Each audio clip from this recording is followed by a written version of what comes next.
সুপ্রিয় দর্শক, স্বাগতম জানাচ্ছি সর্বশেষ আপডেট বাংলা সংবাদে। শুরুতেই সংবাদ শিরোনাম। শুরুতেই জানিয়ে দেব, ভোট কেন্দ্রের ৪০০ গজের ভেতর মোবাইল নিষিদ্ধ, ৩ শ্রেণীর কর্মকর্তাদের অনুমতি। বিস্তারিত থাকছে প্রতিবেদনে। এদিকে আজ জাতির উদ্দেশ্যে ভাষণ দেবেন তারেক রহমান ও শফিকুর রহমান। বিস্তারিত থাকছে প্রতিবেদনে। আরও জানিয়ে দিব, ভোটের ৩ দিন আগে ঢাকা ১৮ আসন থেকে সরে দাঁড়ালেন মান্না। বিস্তারিত থাকছে প্রতিবেদনে। এদিকে নেকাবধারী নারীদের মুখ দেখাতে হবে ভোট কেন্দ্রে। বিস্তারিত থাকছে প্রতিবেদনে। আরও জানিয়ে দেব, শেখ হাসিনা সহ ২৮৬ জনের বিরুদ্ধে শুনানি পৌঁছাল। বিস্তারিত থাকছে প্রতিবেদনে। এবং সর্বশেষ জানিয়ে দেব, জামায়াত নেতার গর্ভবতী স্ত্রীর পেটে লাথি সভ্যতার জঘন্যতম কলঙ্ক। বিস্তারিত থাকছে প্রতিবেদনে।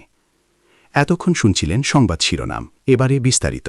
তার আগে ভিডিওটি ভালো লাগলে এবং সর্বশেষ আপডেট পেতে চ্যানেলটি সাবস্ক্রাইব করুন। ধন্যবাদ। আগামী ১২ ফেব্রুয়ারি অনুষ্ঠিতব্য ত্রয়োদশ জাতীয় সংসদ নির্বাচন ও গণভোট উপলক্ষে ভোটকেন্দ্রের নিরাপত্তা ও শৃঙ্খলা রক্ষায় কঠোর নির্দেশনা জারি করেছে নির্বাচন কমিশন ইসি। নির্দেশনা অনুযায়ী ভোটকেন্দ্রের ৪০০ গজ ব্যাসার্ধের মধ্যে প্রিজাইডিং অফিসার সহ নির্দিষ্ট ৩ শ্রেণীর কর্মকর্তা ব্যতীত অন্য কেউ মোবাইল ফোন নিয়ে প্রবেশ করতে পারবেন না। রোববার ৮ ফেব্রুয়ারি রাতে নির্বাচন কমিশন সচিবালয়ের সিনিয়র সহকারী সচিব মোহাম্মদ শহীদুল ইসলাম স্বাক্ষরিত এক চিঠিতে এই আদেশ জারি করে ইসি। আসন্ন ত্রয়োদশ জাতীয় সংসদ নির্বাচন ও গণভোট উপলক্ষে আজ সোমবার জাতির উদ্দেশ্যে ভাষণ দেবেন বিএনপির চেয়ারম্যান তারেক রহমান ও বাংলাদেশ জামায়াতে ইসলামীর আমির ড শফিকুর রহমান। তাদের এই ভাষণ রাষ্ট্রীয় গণমাধ্যম বাংলাদেশ টেলিভিশন ও বাংলাদেশ বেতারের মাধ্যমে সম্প্রচার করা হবে। এছাড়া বাংলাদেশ খেলাফত মজলিসের আমির মাওলানা মামুনুল হকও আজ জাতির উদ্দেশ্যে ভাষণ দেবেন। তার ভাষণও বিটিভির সম্প্রচারের কথা রয়েছে। ত্রয়োদশ সংসদ নির্বাচনে ভোট দিতে হলে পরিচয় যাচাইয়ের স্বার্থে নারী ভোটারকে অবশ্যই মুখ দেখাতে হবে। ভুয়া ভোটার ঠেকাতে এক্ষেত্রে কোনো ছাড় দেবে না নির্বাচন কমিশন ইসি।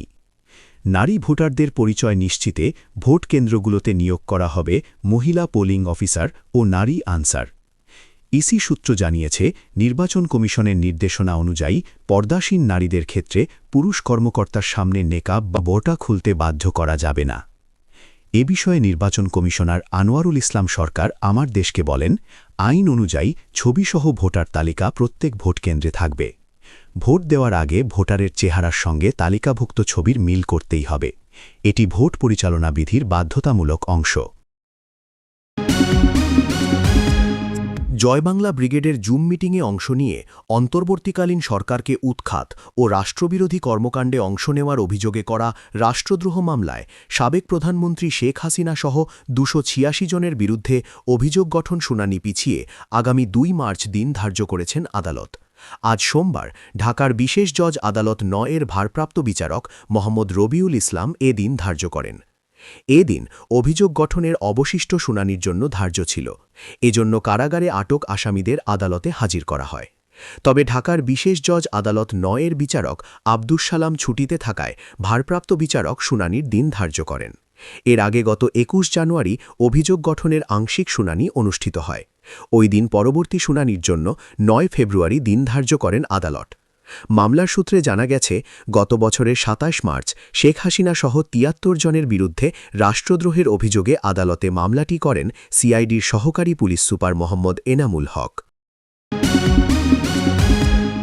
পটুয়াখালীর স্থানীয় জামায়াতের ইউনিয়ন সেক্রেটারিকে নির্মমভাবে পিটিয়ে গুরুতর আহত, অপহরণ এবং তারই গর্ভবতী স্ত্রীর পেটে লাথি মারার ঘটনাকে ন্যাক্কারজনক ও বর্বর হামলা উল্লেখ করে গভীর ক্ষোভ, দুঃখ ও তীব্র প্রতিবাদ জানিয়েছে বাংলাদেশ জামায়াতে ইসলামীর মহিলা বিভাগ।